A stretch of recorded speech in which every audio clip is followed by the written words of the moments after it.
إن الحمد لله وحده والصلاة والسلام على من لا نبي بعده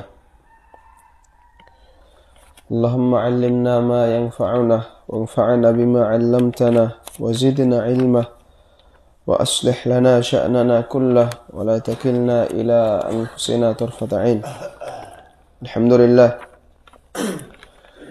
যাবতীয় প্রশংসা একমাত্র আল্লাহ রাব্বুল আলামিনের জন্য। অতঃপর সালাত এবং সালাম নাজিল হোক সর্বশ্রেষ্ঠ নবী এবং রাসূল মুহাম্মদ সাল্লাল্লাহু আলাইহি ওয়াসাল্লামের উপর। আল্লাহুম্মা সাল্লি ওয়া সাল্লিম আলাইহি। আমরা কয়েকদিন যাবত পবিত্র কোরআনের বিভিন্ন আয়াত নিয়ে আলোচনা করছিলাম, যেখানে আল্লাহ তাআলা জান্নাতীদের জন্য যে নিয়ামত প্রস্তুত করে রেখেছেন সেগুলোর বর্ণনা দিচ্ছিলেন। আজকে আমরা কয়েকটা হাদিস উল্লেখ করব। জাবের রাদিয়াল্লাহু তাআলা থেকে বর্ণিত, তিনি বলেন রাসূলুল্লাহ সাল্লাল্লাহু আলাইহি ওয়াসাল্লাম বলেছেন, ইয়াকুলু আহলুল জান্নাতি ফিহা, জান্নাতীরা জান্নাতে খাবে, ওয়ায়াশরাবুন এবং পান করবে, ওয়ালা ইয়াতাগাওয়াতুন ওয়ালা ইয়ামতাখিতুন, তারা এর কারণে তাদের কোনো পেশাব পায়খানা হবে না, প্রয়োজন হবে না। আবার তাদের নাকে কোনো ময়লাও জমবে না, তারা নাকও ঝাড়বে না। ওয়ালা ইয়াবুলুন, এবং তাদের পেশাব করারও কোনো প্রয়োজন হবে না। ওয়ালাকিন তুআমুহুম যালিকা জুশাউন কারাশহিল মিস্ক, বরং তাদের খাওয়ার পরে ঢেকুর হবে, যে ঢেকুরের সুগন্ধিটা হবে মিস্কের মতো। সুবহানাল্লাহ। মানুষ দুনিয়াতে ঢেকুর উঠলে একটা দুর্গন্ধ আসে, তাই না? কিন্তু জান্নাতে তাদের পেশাব পায়খানা হবে না, তারপরে তাদের নাক ঝাড়ারও প্রয়োজন হবে না, বরং খাওয়ার পরে এক সময় ঢেকুর উঠবে, সেই ঢেকুরে কোনো দুর্গন্ধও আসবে না, বরং সেটা মিস্কের মতো সুগন্ধি হবে, মিস্কের। সুবহানাল্লাহ। ইউলহামুনা আত-তাসবিহা ওয়াত তাকবীর কামা ইউলহামুনা আন-নাফাস, রাওয়াহু মুসলিম।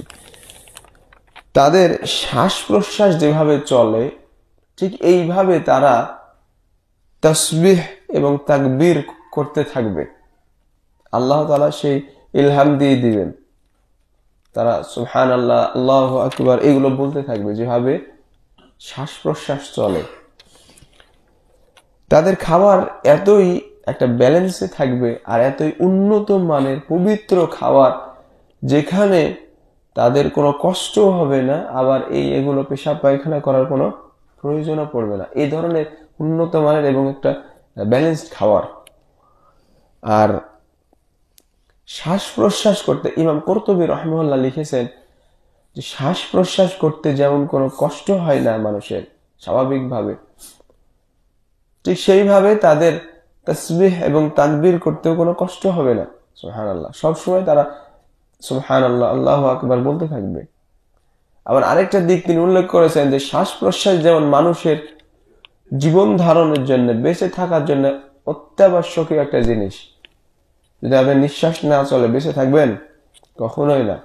ঠিক জান্নাতে আপনার জন্য অত্যাবশ্যকীয় হয়ে যাবে, এত ভালো লাগবে, আপনি অভ্যস্ত হয়ে যাবেন এই তাসবিহ এবং তাকবীরে। আল্লাহ তাআলা এই ধরনের ইলহাম দিয়ে দিবেন। সুবহানাল্লাহ। আবু হুরায়রা রাদিয়াল্লাহু তাআলা আনহু বলেন যে রাসূলুল্লাহ সাল্লাল্লাহু আলাইহি সাল্লাম বলেছেন, আল্লাহ তাআলা বলেন হাদিসে কুদসি, আ'দাদতু লিইবাদিয়াস সালিহিন মা লা আইনুন রাআত ওয়া লা উযুনুন সামিআত ওয়া লা খাতারা আলা কলবি বাশার। যে আল্লাহ তাআলা বলছেন, আমি আমার সৎকর্মশীল বান্দাদের জন্য এমন নিয়ামত প্রস্তুত করে রেখেছি, জান্নাত তৈরি করায় আছে। এমন নয় যে জান্নাত কিয়ামতের দিন তৈরি হবে, বিষয়টা এমন নয়, এখনো তৈরি করা আছে।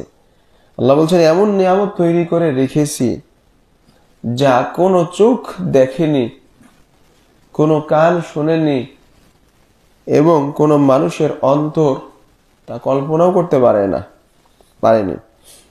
ওয়াকরাউ ইন শি'তুম, এই কথা বলার পরে রাসূলুল্লাহ সাল্লাল্লাহু আলাইহি সাল্লাম বললেন যে তোমরা যদি চাও তাহলে কোরআনের এই আয়াতটা তিলাওয়াত করো। যে আল্লাহ তাআলা বলছেন কি, ফালা তা'লামু নাফসুম মা উখফিয়া লাহুম মিন কুররাতি আ'য়ুন, যে কোন নাফস জানে না যে তাদের জন্য চক্ষু শীতলকারী কি নিয়ামত প্রস্তুত করে রাখা আছে, কল্পনাও করেনি। এত উন্নত মানের এত কিছু আছে জান্নাতে। জাযাআম বিমা কানু ইয়ামালুন, তারা যে আমল করত তার প্রতিদান স্বরূপ। আমল হচ্ছে আল্লাহর রহমত পাওয়ার একটা কারণ, জান্নাতে যাওয়ার একটা কারণ, সাবাব। তো জান্নাতে এই ধরনের নিয়ামত আছে, আপনি কল্পনা করে শেষ করতে পারবেন না, কেউ দেখেনি এই ধরনের নিয়ামত। তারপরে হাদিস, এটা বলে শেষ করব। আবু হুরায়রা রাদিয়াল্লাহু তাআলা আনহু বলেন যে রাসূলুল্লাহ সাল্লাল্লাহু আলাইহি সাল্লাম বলেছেন, আউয়ালু যুমরাতিন ইয়াদখুলুনাল জান্নাহ আলা সূরাতিল কমার লাইলাতাল বদর, জান্নাতে সর্বপ্রথম যে দল প্রবেশ করবে, আমরা গত 2 দিন আগে বলছিলাম যে জান্নাতীদেরকে দলে দলে জান্নাতে নিয়ে যাওয়া হবে, তাই না? প্রথম যে দল জান্নাতে প্রবেশ করবে তাদের মুখমণ্ডল হবে এত সুন্দর উজ্জ্বল, পূর্ণিমার রাতে চাঁদ যতটা সুন্দর দেখায় এই চাঁদের মতো দেখতে হবে। সুবহানাল্লাহ। ثم الذين يلونهم على أشد كوكب دري في السماء إضاءً, এরপরে যে দল প্রবেশ করবে তারা হবে আসমানের সবচেয়ে উজ্জ্বল তারকা, যেভাবে দেখা যায় তারকা ঠিক ওই ধরনের উজ্জ্বল দেখা যায়। সুবহানাল্লাহ। কিন্তু চাঁদের মতো নয়, মানে তারা টপ ক্লাস জান্নাতি। তারপরে লা ইয়াবুলুন ওয়ালা ইয়াতাগাওয়াতুন ওয়ালা ইয়াতফুলুন ওয়ালা ইয়ামতাখিতুন, রাসূলুল্লাহ সাল্লাল্লাহু আলাইহি সাল্লাম বলছেন তারা জান্নাতে গিয়ে কোনো পেশাব করবে না, সে প্রয়োজন হবে না, কোনো পায়খানা করবে না, তারপরে থুতু ফেলবে না, ইয়াতফুলুন ওয়ালা ইয়ামতাখিতুন, এবং নাকও ঝাড়বে না। আমশাতুহুমুজ যাহাব, তাদের যে চিরুনি হবে চুল আঁচড়ানোর জন্য এটা হবে স্বর্ণের। সুবহানাল্লাহ। স্বর্ণের চিরুনি ব্যবহার করবে তারা। ওয়ারাশহুমুল মিস্ক, এবং তাদের যে সুগন্ধি হবে এটা হবে মিস্কের। সুবহানাল্লাহ। তারপরে তিনি বলেন আজওয়াজুহুমুল হুরুল আইন, তাদের স্ত্রীরা হবে হুরে আইন, সুন্দর সুন্দর চক্ষুধারী হুর গণ তাদের স্ত্রী। আলা খালকি রাজুলিন ওয়াহিদ আলা সূরাতি আবিহিম আদম 60 জিরাআন ফিস সামা, তারা সকলেই এক ব্যক্তির মতো হবে, তাদের পিতা আদম আলাইহিস সালামের মতো উচ্চতা 60 হাত। জান্নাতে আপনি কয় হাত? 3 হাত না? 3 হাত না 3.5 হাত? 3.5 হাত। আর জান্নাতে গিয়ে আমাদের আল্লাহ তাআলা আমাদের সবাইকে জান্নাতের জন্য কবুল করুন, আমিন। যদি জান্নাতে যাই তাহলে আমাদের উচ্চতা হবে 60 হাত, আমাদের পিতা আদম আলাইহিস সালামের মতো। সহিহ বুখারী এবং মুসলিমের হাদিস। অন্য বর্ণনাতে আছে যে আনিয়াতুহুম ফিহা যাহাব, সেখানে তাদের পাত্র থাকবে, খাবার পাত্র, পানীয় পাত্র, সেগুলো হবে স্বর্ণের তৈরি। তারপর ওয়ালিকুল্লি ওয়াহিদিন মিনহুম যাওজাতান, তাদের প্রত্যেকের 2 জন স্ত্রী থাকবে। ইউরা মুখু সাকিহিমা মিন ওয়ারাইল লাহমি মিনাল হুসুল, এই স্ত্রীদের, এই মহিলাদের সৌন্দর্য এত বেশি, এরা এত সুন্দরী, রাসূলুল্লাহ সাল্লাল্লাহু আলাইহি সাল্লাম বর্ণনা দিচ্ছেন যে এদের আপনার পায়ের উরুর হাড়ের ভিতরে একবারে মজ্জা পর্যন্ত দেখা যাবে, এত সুন্দর এরা। সুবহানাল্লাহ। লাখতিলাফা বাইনাহুম, এই জান্নাতীদের মাঝে কোনো ধরনের মতভেদ থাকবে না। ওয়ালা তাবাগুজ, এবং তাদের মধ্যে কোনো হিংসা বিদ্বেষ শত্রুতা কিছু থাকবে না।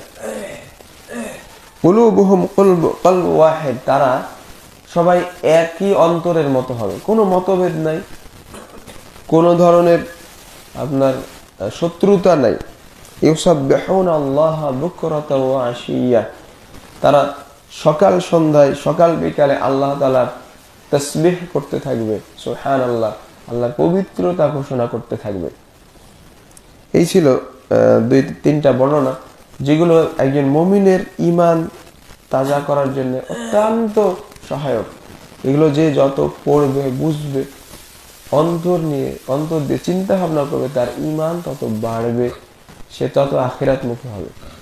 আল্লাহ আমাদের সবাইকে এই বর্ণনাগুলো জেনে বোঝার তৌফিক দান করুন। আল্লাহুম্মা আমিন।